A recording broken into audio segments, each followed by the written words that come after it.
Hi, I'm Dr. Hagmeyer, and one of the most commonly overlooked areas when we talk about thyroid function and its performance is the role of brain chemicals. And specifically, we're talking about neurotransmitters like serotonin and dopamine. If you suffer with thyroid problems, you might be all too familiar with things like anxiety and depression, insomnia. In fact, the most common medications men and women are put on after thyroid medication is some sort of antidepressant or anti-anxiety medication. And I want to be very clear that these medications don't fix your problem, but rather serve as a Band-Aid. And what you might not know, and this is very important, is that if you take antidepressants, I want you to realize that none of the antidepressant medications actually raise the quantity of the neurotransmitters that the medication is targeting. They only allow the neurotransmitters to remain in the synaptic cleft for a longer period of time. Now here's what I mean by that. If you look at this illustration, you're going to see that the neurotransmitter are these little yellow dots. And the synaptic cleft is the space that's between the nerves. Now, antidepressants only allow the neurotransmitters to stay in that little space for a longer period of time. They have no effect on the quantity of neurotransmitters that are being produced by the nerve.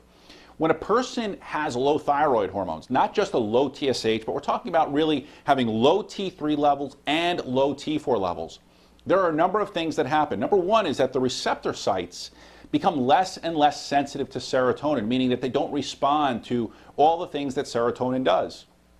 Number two is there's a decrease in the number of receptor sites. And if there are less receptor sites, there is less places that serotonin is going to be able to bind to, and consequently, you're going to have less serotonin produced in the brain and other tissues of the body. So you're going to feel sad and depressed and just disconnected from life.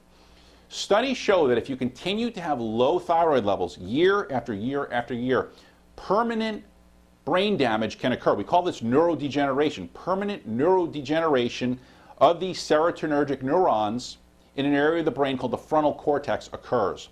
Now, the frontal cortex, or the frontal lobe, is the part of the brain that controls very important cognitive skills in people, emotional expression, problem solving, memory, learning, judgment, sexual behavior. In essence, it's the control panel of our personality and our ability to communicate. How familiar does that sound if you're struggling with anxiety and depression and thyroid problems? Take a look at some of the symptoms a person might be experiencing, indicating that you potentially could have neurodegeneration. Number one, you're feeling overwhelmed with ideas to manage. You have feelings of inner rage. You have feelings of paranoia. You're just not enjoying life. You lack enthusiasm. You have a loss of interest in hobbies and your friendships. You have difficulty falling into a restful state of sleep. Again, these are all very classic symptoms that the frontal cortex of your brain and the serotonergic pathways are shutting down. Traditional medicine typically prescribes what are called SSRIs, selective serotonin reuptake inhibitors, for these kinds of symptoms. These are going to be things like Paxil and Zoloft and Celexa and Lexapro, and literally just too many others to list. By the way, the frontal cortex is often associated with ADHD, sleep disorders, and Alzheimer's. Here's a study showing the effects that low thyroid and hypothyroidism and its connection to Alzheimer's disease. Okay, you can take a look at this right here. The point being is that thyroid health is most likely never going to be fixed with just taking antidepressants and thyroid hormones. And for many people that are out there with thyroid problems, as the years go by, your health is going to also deteriorate. If you do suffer from these symptoms, you're probably wondering, is it too late? And if not, what can be done to support my brain and consequently my thyroid? So there are a number of things that can be done. Number one is that there are many natural compounds that can actually increase the quantity of serotonin. Remember, medications can't do this. They only keep the neurotransmitter around in that synaptic cleft for a longer period of time. Number two, supporting neurotransmitter in brain requires understanding what the nerve needs metabolically as well as neurologically. Some of the things that I consider include, obviously, better circulation and blood flow to the brain. That's very important.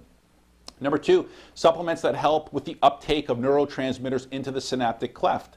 Amino acids are very important because it's the amino acids that serve as precursors, and certain amino acids like 5-HTP or SAMe can actually help increase the quantity of these neurotransmitters.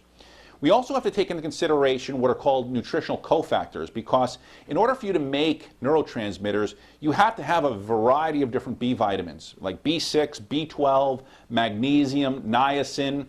The other things that I consider for good, healthy neurotransmitter support and production are going to be things like making sure that a person's blood sugar is stable. We can't have episodes where a person is skipping meals. And if you've watched any of my other videos, good brain health depends on blood sugar stability. You can't be reactive hypoglycemic, you can't be diabetic, or if you are, you have to try to manage those as best as possible. The next thing I consider is reducing inflammation. Inflammation is very, very damaging to nerves, it's damaging to various parts of our brain, it's damaging all throughout the body. It has consequences throughout. The next area is supporting optimal gut health. We know that if there's fire in the gut, we know that there's fire in the brain. We know that there's a huge connection between the serotonin levels in the gut and how poor gut health relates to poor brain health. So in closing today's video, it's important to understand that every case where a person is diagnosed with thyroid disease is different. Okay, we all have different biochemistry, we have a different genetic makeup, we all have different genetic mutations of certain enzyme pathways, okay? And those enzyme pathways need to be supported. We all eat differently, we all have a different diet, so on and so forth. But the point being here is that whoever you work with, they need to understand that all of this needs to be taken into consideration. It's not just a matter of taking a bunch of supplements or taking a bunch of antidepressants, but rather looking at how all of this comes together and fits together. Thyroid disease requires investigation, okay? That means that there are special tests that need to be done. You can't think that you're going to fix your problem with simply taking thyroid replacement. I don't care if we're talking about synthetic hormones or natural hormones or compounded thyroid replacement. This seems to be the biggest thing on the internet today is all of the talk is about what kind of thyroid medication you need to be on. And quite honestly, that's such a small part of actually restoring thyroid function. You have to look at all of the things that can influence brain health, gut health, amino acids, liver function, hormone health. These are all the things that are pulling your thyroid down and consequently pulling the status and health of your brain down. Okay, so Synthroid and levothyroxine, all these, this is such an outdated approach that goes way back to the 1950s and 60s. And this is probably why, when you look around and you talk to people that have thyroid problems, why they continue to suffer, right? Because if you think about this just for a moment, if your problem was only low thyroid hormones, well, simply adding more thyroid hormones to the body should take care of all of your problems. But I'm betting that if you're watching today's video that you're probably already doing that and it's not making that much of a difference. That's because, again, there are more pieces of this puzzle that have yet to be explored or investigated. The body is extremely complex and there are many, many aspects of health that go way above and beyond medications that need to be taken into consideration. There's no cookie cutter approach that I would be able to suggest for you not knowing any of the areas of your health. So if you email me, please realize that I'm unable to offer any guidance in these areas, okay? And lastly, in some cases of hypothyroidism, unfortunately, permanent neurodegeneration from years of mismanaged silent hypothyroidism is a possibility.